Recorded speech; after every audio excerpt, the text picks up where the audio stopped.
Hello, today we will learn how to make a subdivided bar graph. Subdivided bar graph is a type of bar graph. Can you tell the name of any other type of bar graph that you have learned? Write your answers in the comment.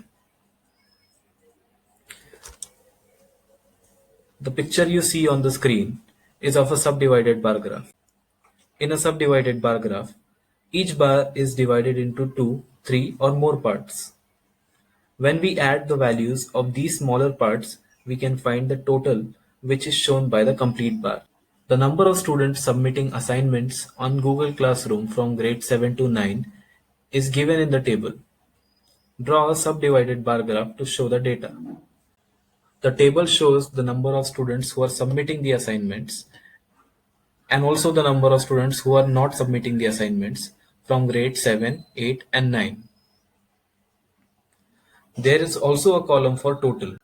It is important to have this column to make the graph correctly. If you don't see this column, then you will need to make one by adding the values of the other two columns. Now let's try and make a graph.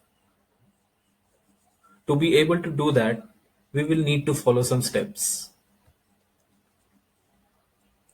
Step 1. Draw the x-axis and the y-axis on a graph paper. So now I will be drawing x-axis and y-axis.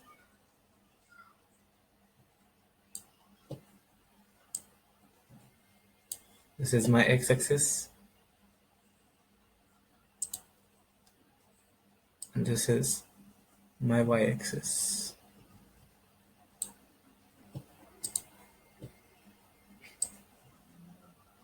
So we are done. Let's see what is the next step.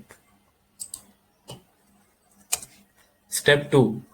Show the number of students on y-axis. The maximum value for total is 95, which is for grade 7. We need to make our graph in such a way that all the numbers can be marked easily. If I take a scale of 1 centimeter equals to 10 students, I will be able to mark all the numbers properly.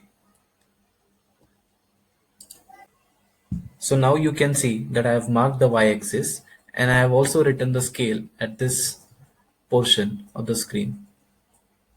You can do the same on the graph paper that you are using. Step 3. Make bars for each grade using column for total numbers. There is also a tip written here. Keep equal distance between two consecutive bars. The column for total number of students has to be used to make these bars. Let's draw bar for grade 7, 8 and 9. The total number of students for grade 7 is 95. Therefore, I will make a bar that goes up to 95. Let us see where 95 is. So 90 is here and 100 is here. That means 95 will be between 100 and 90.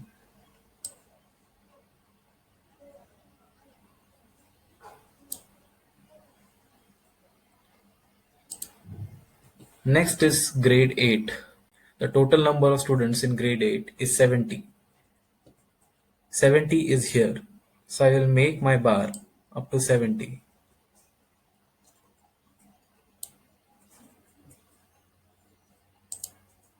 Now, the third one, that is grade 9. The total number of students in grade 9 is 65. The total number of students in grade 9 is 65. 65 falls between 60 and 70. Therefore, I'll make a bar that goes up to 65.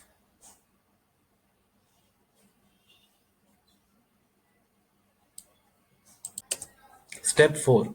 Divide the bars by marking one of the two remaining columns.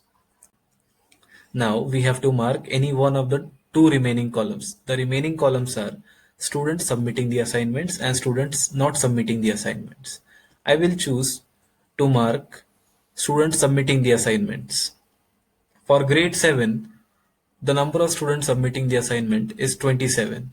So I will mark that. 27 will be in between 20 and 30.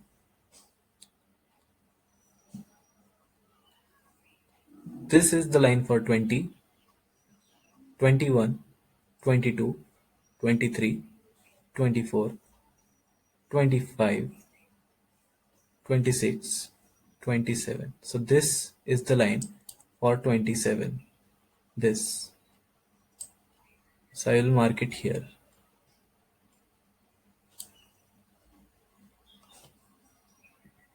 Let's mark same for the grade 8. Grade 8 has 11 students who are submitting the assignments. 11 can be marked here.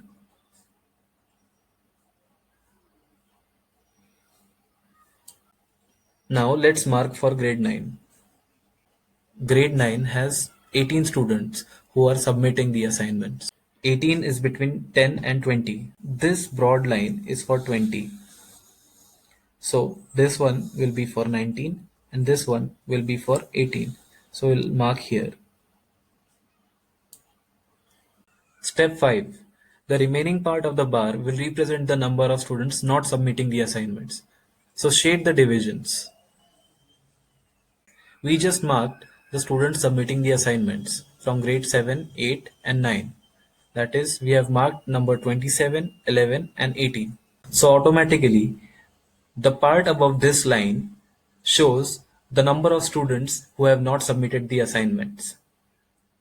Let us shade it so that we can read this graph easily. Don't forget to draw the index below the scale. Students submitting the assignments is shown by this box, and students not submitting the assignments is shown by this box. So now it is easy to read this graph. One thing that I had forgot to add in the video was the name of the bars. So below the bars you will write the name of that bar. So this first bar is for grade 7. That is why grade 7 is written there. The second bar is for grade 8. Here grade 9 is written below this bar. I hope you have understood how to make a subdivided bar graph. Thank you.